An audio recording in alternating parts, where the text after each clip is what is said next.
Do you remember your dreams? Did you know around 275 million people used drugs worldwide in the last year, and over 36 million people suffered drug use disorders? This fact is according to the World Drug Report released on Thursday, the 24th of June, 2021. Now, current projections suggest an 11% rise in the number of persons who use drugs by the year 2030. And that is why it is so important to ascertain your risk for drug abuse and addiction in future, even though at present you do not use or plan to use. Remember, drug abuse is a real trap. No one plans to be addicted, and most persons never know they are addicted until they try to stop.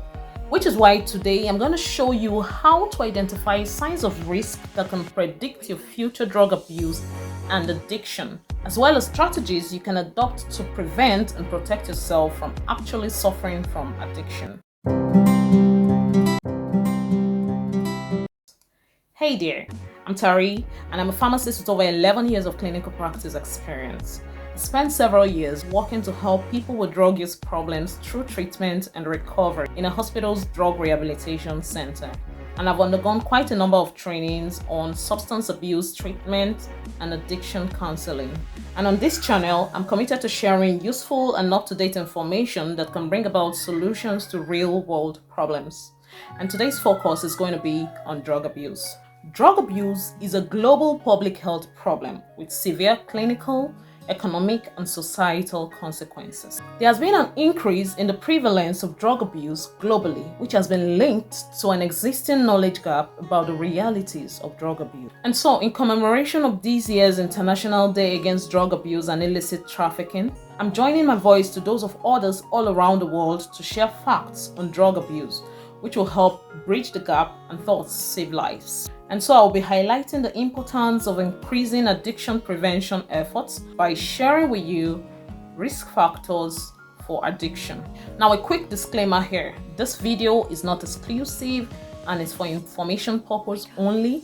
If after watching this video you feel you have several risk factors for addiction, kindly talk to your doctor or any other qualified health or addiction professional. Having said that, let me go on to say just anybody can experience addiction regardless of your belief or background. But one would wonder, why are some persons more prone to addiction than others? The fact is, there are several factors that can increase an individual's risk of addiction to alcohol, cannabis, or any other drug.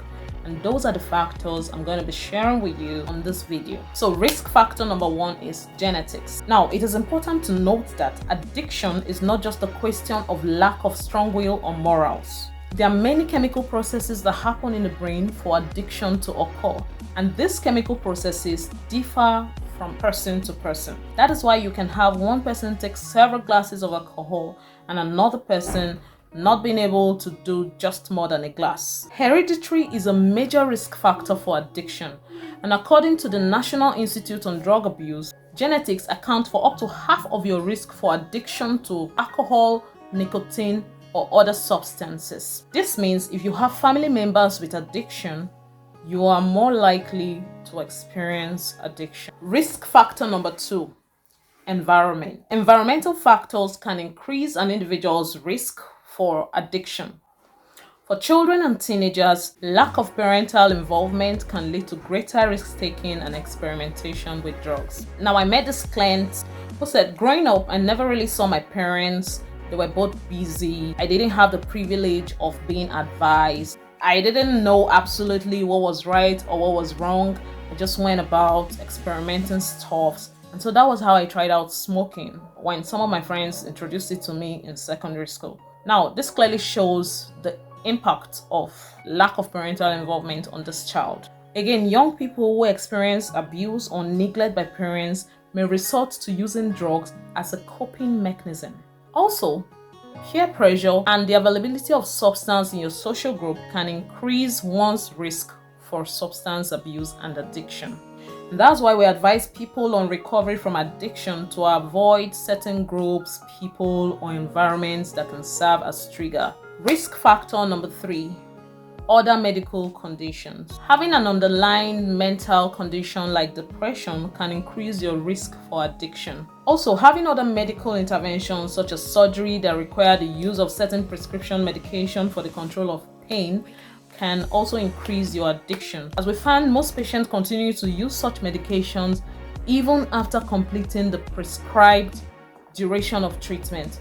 Also, having certain injuries or accidents can make an individual to resort to using drugs for coping with their new situation. Risk factor number 4, early use. The age at which an individual is exposed to drugs can increase his risk for addiction. Studies have shown that people between the ages of 18 and 24 are more likely to get addicted to alcohol, nicotine, or other substances. People who are exposed to early use are prone to mental health disorders as they grow older, which also exacerbate their addiction. Risk factor number 5, the drug of choice. Different drugs have different degrees of potency, and some tend to cause addiction more quickly than others. Take for instance, drugs such as cocaine and heroin have higher addiction potential as compared to alcohol or marijuana.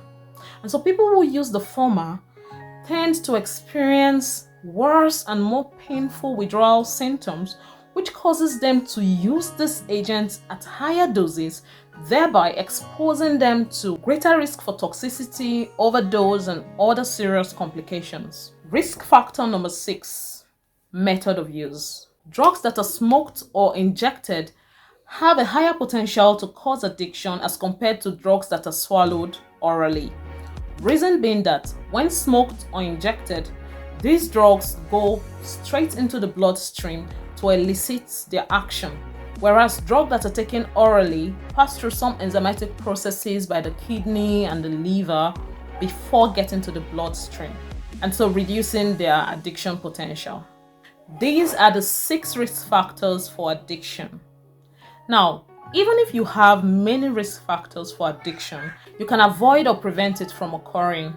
Calling it risk factors simply means they can increase your likelihood of having it, or not you necessarily experiencing it. So if you have lots of risk factors, I advise you talk to your doctor or any other qualified addiction professional. They can help you identify your risk factors and give you recommendations such as abstinence or some individualized strategies that can help prevent you from experiencing addiction. I hope this video has been helpful to someone. Let me know if you have any questions or comments. Leave them below and I will do my best to answer them for you. I want to thank you for watching this, but I want to ask you to share this with other people so they can also understand what risk factors they may have and how to prevent it. Click the subscribe button below so you don't miss a new video. Stay safe, stay positive. I'll see you in the next one. Bye-bye.